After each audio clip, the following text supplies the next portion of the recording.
Good morning. Ngasigi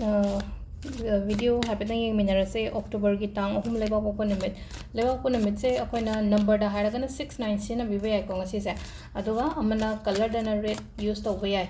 Ado leba popo se red se adum dress da oiro even akoina duk ke ka kat pa khot pa da ayuk ta ga so lay angang ba gumba dum kat pi ba ko pi ba ai ko. Ado ahamba da card ki message yenga se aduga ai timing hajara again. These are 3 cards. Card number 1, card number 2,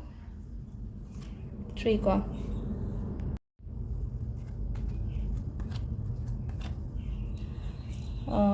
Bagi se card number 1 se positive card wena la positive card se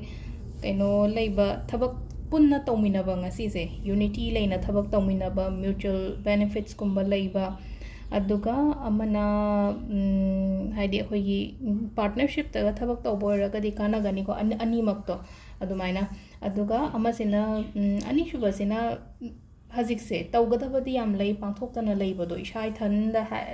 aigi wakhan oiro natraga aigi thaba oiro haidi ai kokse da ideas ti mama leiba aduga adu thaba oina lokhat pase kya ngam dre ko hazik se kitang delay oire ado yaragadi adu do haubo khopa kaso kaiba budi leitre ko haidi aina khalli dum thuna dum hobina ba tawro aduga ahum subasisu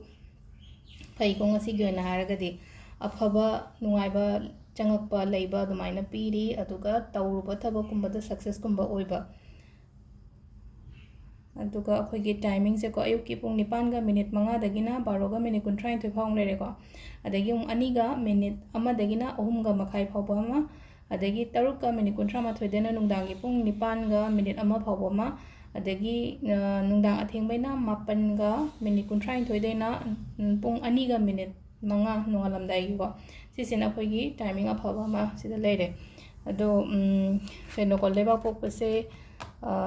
adum keno gumba to bibe ko haidi aina sum leba po ngasai cleansing gumba to base ko haidi Tuesday su yai Tuesday ga leya po se dum khoi phaba do haidi ko na salt water gumba sina base iru zabana traga white ba ko pa su gumba sida haidi cleansing gi process ma so dum leya po or thang jase dum to bibe ko aduga amana mu pesanu sa gumba pi ba ko pa se lewa po sabon sense ka thang avoid to bio ai gi mingonda darkar gi pi ba do na makhala moi khena ko natabida mina pesha hang ko matam daga sum pesha oina ga ngata pi thopo do the pot leba yate ko te haibadi nate ko haidi pot leba ka keno ga di khenei ko haidi mingonda pesha chobo gumba pi ga da baga leira ga di haidi Tuesday Thursday se dum avoid to bio